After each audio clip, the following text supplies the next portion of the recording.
Hello guys, कैसे हो आप सब। आशा करता हूँ बढ़िया होंगे।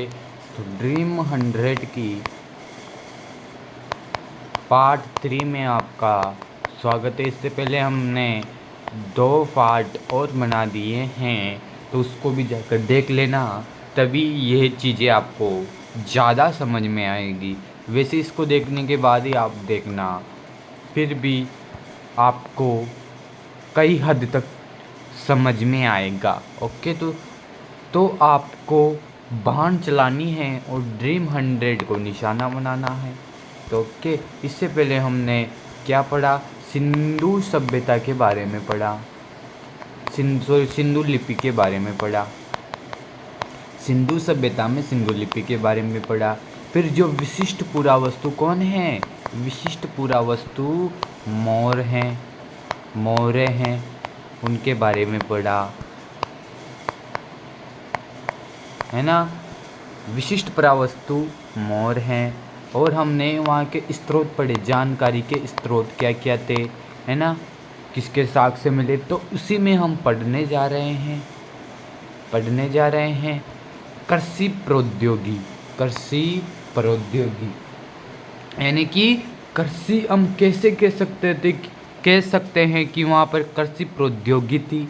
हाँ, हम कैसे कह सकते हैं कि वहाँ पर कृषि प्रौद्योगिकी थी। तो इन बात से कह सकते हैं वहाँ पर हमें क्या मिले, वहाँ पर हमें अनाज के दाने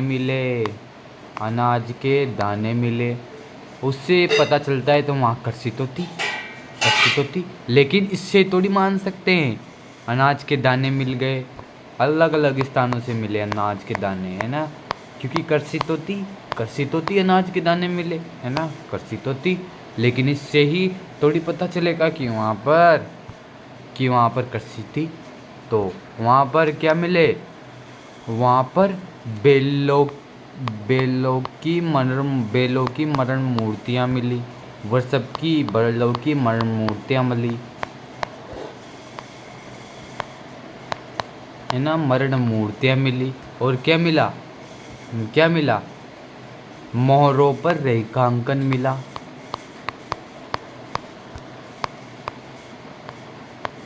मोहरों पर रेखांकन किसके, जानवर के मिल गए, है ना, बैलों के चित्र मिल गए, जिससे हमें पता चलता है कि वहाँ के लोग बैलों से खेती किया करते थे। बैलों की मरण मूर्तियाँ मिली और अनाज के दाने मिले। फिर भी कहीं को विश्वास नहीं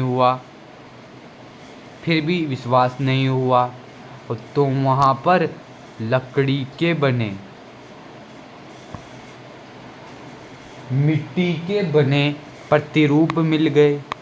मिट्टी के बने हुए बैलों के प्रतिरूप या मिट्टी के बैलों के प्रतिरूप मिल गए, यानी कि ये 2 बैल हैं, हल जोतरा, ऐसे कि ऐसे वहाँ पर मिल गए। अब तो पता चला आपको कि वहाँ पर खेती थी, लोग खेती करना जानते थे। अब हमें तो राजस्थान के कालीबंगा से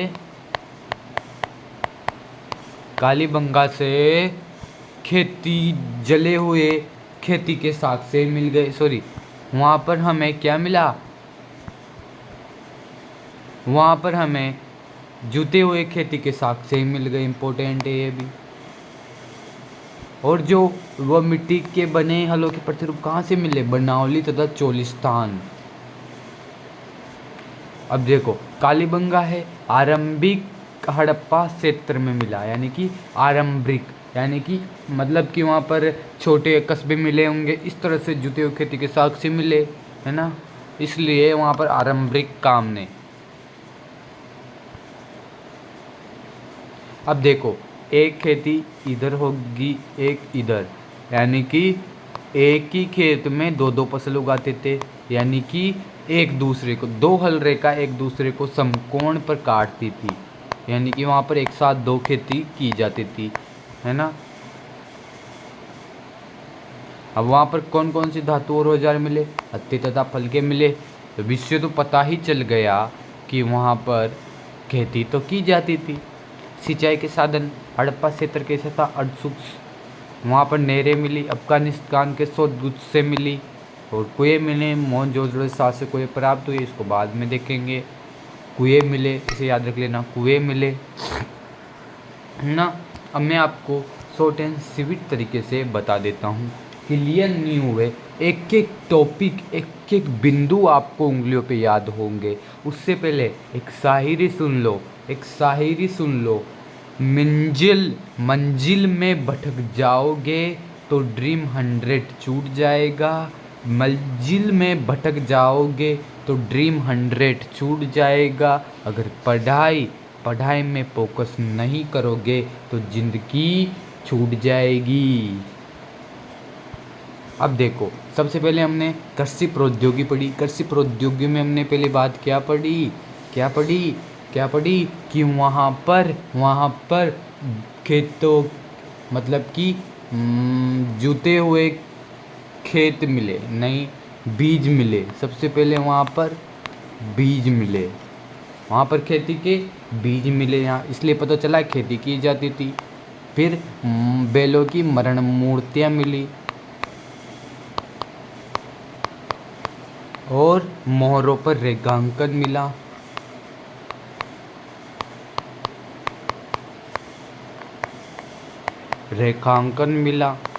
और क्या बात पड़ी कृषि प्रौद्योगिकी में, क्या पढ़ी हमने, वहाँ पर हमें और क्या मिला, क्या मिले, और हमें वहाँ पर क्या मिला, जुते हुए खेत के साक्ष्य राजस्थान के कालीबंगा से मिले, जो आरंभिक सभ्यता से मिले। मैंने आपको पहले बता दिया, आरंभिक प्रवृत्ति विकसित। ओके। और हमें क्या मिला, नहरें मिली, कुएं मिले, और नहरें में चोलिस्तान और एक और नाम था, याद नहीं आ रहा, वहाँ से मिली।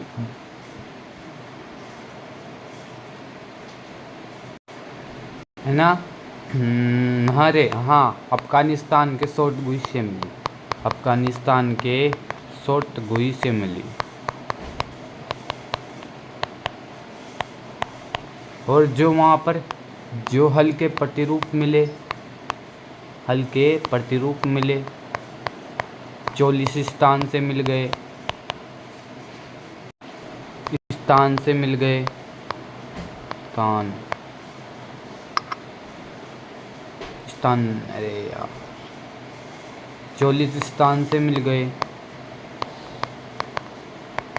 बनावली से मिले,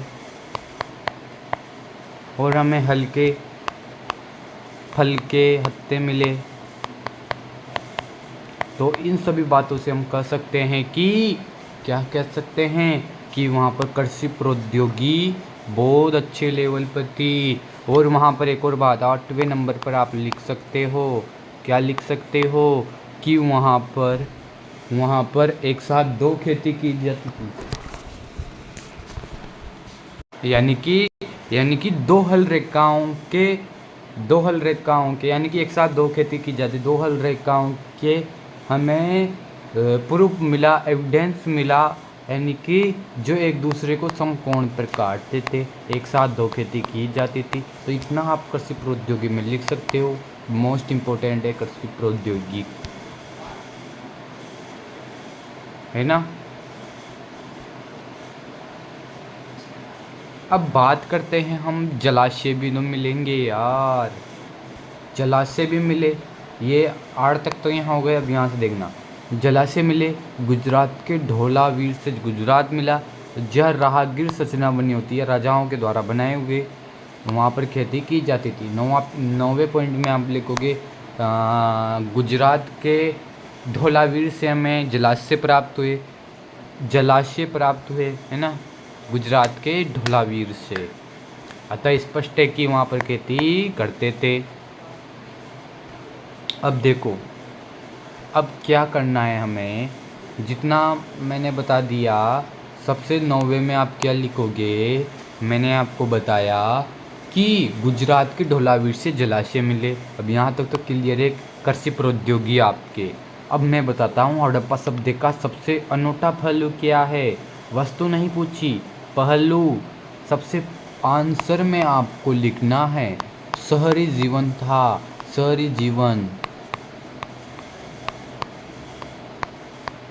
शहरी जीवन। हड़प्पा सभ्यता एक प्रसिद्ध, सबसे प्रसिद्ध पूरा स्थल कौन सा है? मोहनजोदड़ो। कौन सा है? मोहनजोदड़ो। मोहनजोदड़ो सबसे पहले खोजा गया स्थल आपको पता है हड़प्पा। अब देखते हैं, वहाँ पर। अब वहाँ पर हम देखेंगे एक नियोजित शहरीकरण हड़प्पा सभ्यता में, मोहनजोदड़ो में, है ना। नियोजित का मतलब होता है सोच समझ करके कार्य करना, सोच समझकर कार्य करना। अब देखो वहाँ वो नाले का निर्माण किस तरह से किया गया, गृह स्थापत्य किस तरह से किया, वहाँ के दुर्ग कैसे थे। अब वहाँ की जो बस्ती थी, बस्ती उसको दो भागों में बांटा गया था।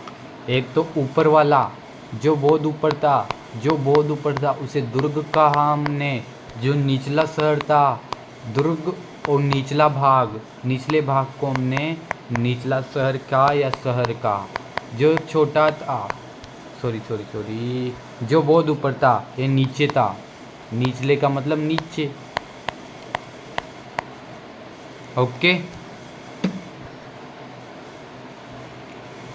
अब देखो दुर्ग छोटा था, नीचे होगा तो बड़ा होगा, यहाँ पर लोग रहते होंगे। ये तो विशिष्ट सार्वजनिक स्थान मानते हैं, यहाँ पर तो लोग रहते होंगे, बड़े आकार का होगा, ये ऊंचाई पर स्थित है ना। दुर्ग इस तरह का होता होगा, है ना। शायद यहाँ पर लकड़ी का ये बना होगा जो समय के साथ टूट गए, ढल गए। और ये पश्चिमी भाग है, दुर्ग पश्चिमी भाग में था और ये पूर्वी भाग में है। कच्ची ईंटों से चबूतरे के ऊपर बनाए गए होंगे, नींव मजबूत ईंटों से, यानी कि दोनों ईंटों से ही बनाए गए। निचला शहर था उसकी नींव को मजबूत किया गया, उसको भी चबूतरे पर, दोनों को चबूतरे बनाया गया। और इसको चारों ओर से दीवारों से घेरा गया ताकि शहर से अलग रखे, इसको भी दीवारों से घेरा गया। बहुत सिंपल है। हमने दुर्ग पूछ लिया जाए, दुर्ग और निचले शहर में अंतर क्या है, तो कहेंगे ये छोटा है, ये बड़ा है, ये मतलब कि ऊंचाई पर है। ये क्या है, ये नीचाई मतलब कि नीचे हैं, है ना। ये चारों ओर से दीवारों से घेरा गया था, ये भी दीवारों से घेरा गया, चारों ओर से नहीं, दीवारों से घेरा गया था। और लिख सकते हो विशिष्ट सार्वजनिक प्रयोग के लिए, और ये लोगों के आवास के लिए, है ना। और क्या लिख सकते हो, दुर्ग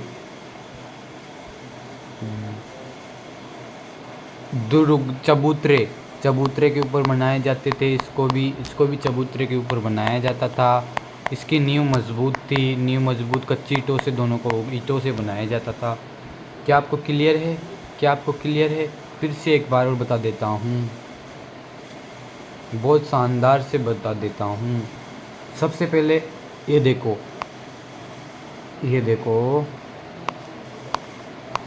ये कोई पहाड़ मान लो आप। अब इसके जो ऊपर है, ये इसकी कच्ची ईंटों से इसको भर दिया गया है, इसके ऊपर, पहाड़ के ऊपर वाले इलाके में। इसे हमने कहा दुर्ग। अब नीचे शहर बन रहा है, इसमें भी कच्ची ईंटें बन गई, यहाँ पर कुएं बना दिए, स्नान घर बना दिए, है ना। अभी इसकी भी नींव होगी, नींव कच्ची, इसको भी ईंटों से भरा गया, इसको भी ईंटों से भरा गया। ये ऊंचाई में है ना, ऊंचाई में है, और ये पश्चिमी भाग में है, और ये पूर्वी भाग में है। और ये छोटा है क्योंकि विशिष्ट सार्वजनिक स्थान है, ये बड़ा है ना। तो चारों ओर से इसको दीवारों से घेरा गया है, चारों तरफ से। इसको भी दीवारों से घेरा गया है, लेकिन चारों ओर से नहीं। इतना क्लियर है। अब देखो वहाँ पर नगर नियोजन के लक्षण क्या थे, मतलब कि आप कैसे कह सकते हो कि वहाँ नगर नियोजन अच्छा था, या उसके लक्षण पूछ लिए तो क्या बताओगे? वहाँ पर यथास्थान, यथास्थान यानी कि क्रमबद्ध कार्य किया गया था। नींव चबूतरे बनाए थे पहले, सबसे पहले चबूतरे बना दिए, फिर निश्चित स्थान पर योजनाबद्ध कार्य कर दिया। निश्चित स्थान पर उनको बनाया गया था नगरों को, और जगह पर जो बताया उसके निश्चित अनुपात की ईंटें लगाई। 4:2:1 इसकी ईंटें थी। जैसे कि मान लो ये एक ईंट है, इसकी जो लंबाई है वह ये है और ऊंचाई ये है, सॉरी ये चौड़ाई है, मैं बता देता हूँ, ये चौड़ाई है, ये ऊंचाई है और ये लंबाई है। ओके, 4:2:, लंबाई चौड़ाई ऊंचाई, लंबाई चौड़ाई ऊंचाई। ओके, तो इस तरह से हमने आज ये टॉपिक क्लियर कर लिया।